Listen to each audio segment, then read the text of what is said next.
Well, John, your thoughts on that one? I'm really disappointed to lose the game. Sunderland deserved to win it, and I thought that it was a really difficult one to sum up because there was nothing in the game for the first half an hour, 35 minutes. The goal, I know it was a bit of a comical way that the ball ended up in the back of the net, but I was much more disappointed with the way we defended it before that. We got done by 2 1-2s on their right hand side. We didn't track runners, and we'd done that for the majority of the game. We worked so hard to make sure that we had a foothold in the game. We played some decent stuff, hardly any chances both ways, and pretty pleased overall with the first half. And we came out and the game changed in the second half with conceding that second goal. I think when we look back at the 3 goals, the 3 moments that were the real difference between the 2 teams, and then a lot of other smaller moments that meant that there was a big gulf in the end, and one of those things we're going to have to make sure that we improve upon. Do you think it was a case in some aspects that some things perhaps just didn't fall for us, and if so, what were those things? No, I don't think that was that. I think that sort of if we're talking about things that don't fall for us, that probably points to some slight bit of bad luck here and there, and I didn't think we were unlucky in the game. I thought that we weren't good enough, and when things didn't fall for us, it was because Sunderland were better than us. What things can you pick out right now, just raw, straight after the game, that needs to improve? A lot, really. I think the most important thing is the way that we defend, and I speak about the 3 goals. The first goal, we get done by a couple of 1-2s on the far side, and it becomes very, very difficult at that point because you get punished by good sides like Sunderland clearly are.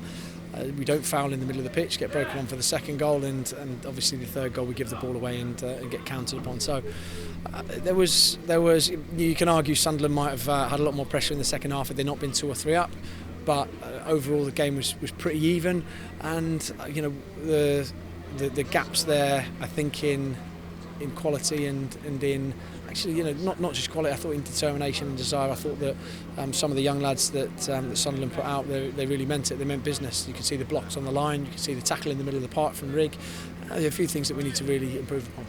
Made 4 changes on the hour mark to try and change fortunes. First of all, we saw Abdou for the first time. Some bright spells from him. What did you make of his performance?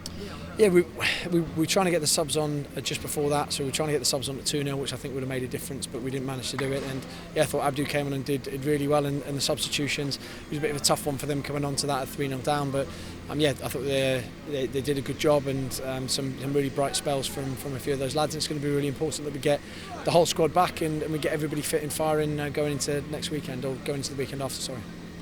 With results like this, how important is it not to get too low with it being so early on, and with a lot of the season remaining, both sort of staff, players, supporters as well?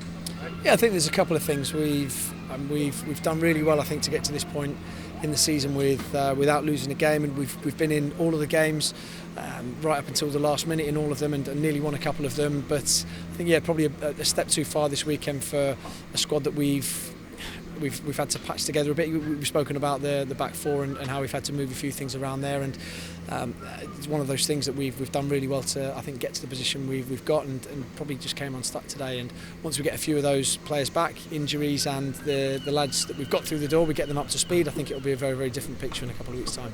Now onto the international break. Would you say that's fallen at the right time in terms of lads being able to freshen up, get up to speed, and also the squad in terms of that looking different as well with numbers back? Yeah, definitely. We spoke about getting through this international break, or getting to this game and then getting through the international break, because of the amount of injuries that we've got, and because of the lads I think that need training minutes in their legs, and all the new ones we've got through the door. We're quite ready to go, and ready to go and start games. If you look at some of the lads that came on, and even some of the lads that didn't, the likes of Iban, then we just need a bit more time to get them going. And I think that 2-week break will come at a really good time. And despite the result today, atmosphere still on top form, so a real testament to the supporters.